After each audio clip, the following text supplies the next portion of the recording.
Hi, girls and boys.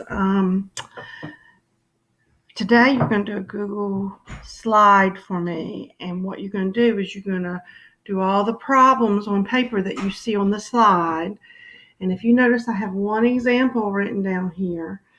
And if you look at the example on the slide, it's written across. But we know to do the math, to add and subtract fractions, you have to write it vertically like you see Miss Fitzke has done.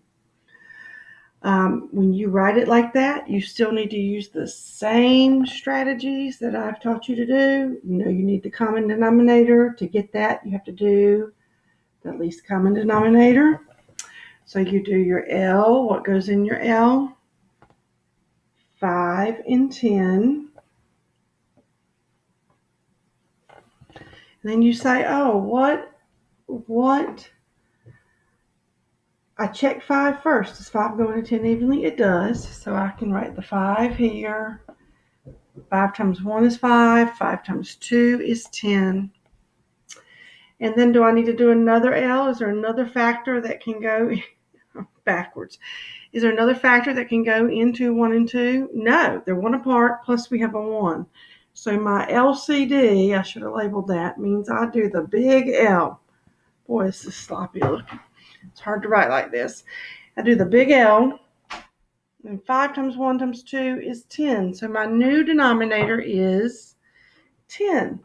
Well, I already have one that's 10, so that's going to be easy. And then I say, okay, how do I get from 5 to 10? Times 2.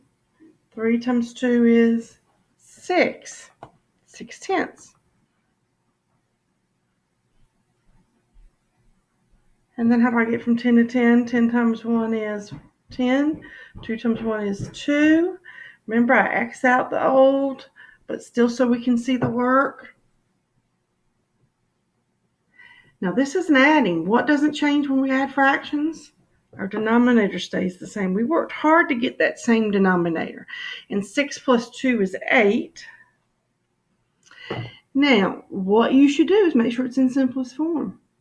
Is 8 tenths in simplest form? But let's put it in the GCF. Let's see.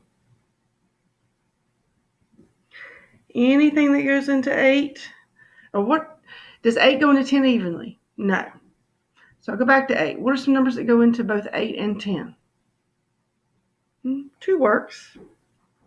4, 5. 4 and 5 are 1 apart, so I can't do another factor. I have to stop. But for the GCF, we use just what's on the left here, the 2. And we divide numerator and denominator by 2 to get an equivalent fraction. Now here is what you have to do though. When I look down at the bottom of all my choices down here at the bottom, I don't see a 4/5, but I do see my original 8 tenths. So I will drag that here. Now, in addition to that, I want you to go to the text box, draw a text box here, and put equals, 8 tenths equals 4/5. You're going to put the simplest form also. And you can add that. You can make that there. Okay, there won't be many of them like that, but that way you have both answers and you're practicing putting it in simplest form, which is really important. Okay, so you have the rest of this page to complete. All right, and you need to make sure you have all of this work written for that problem also.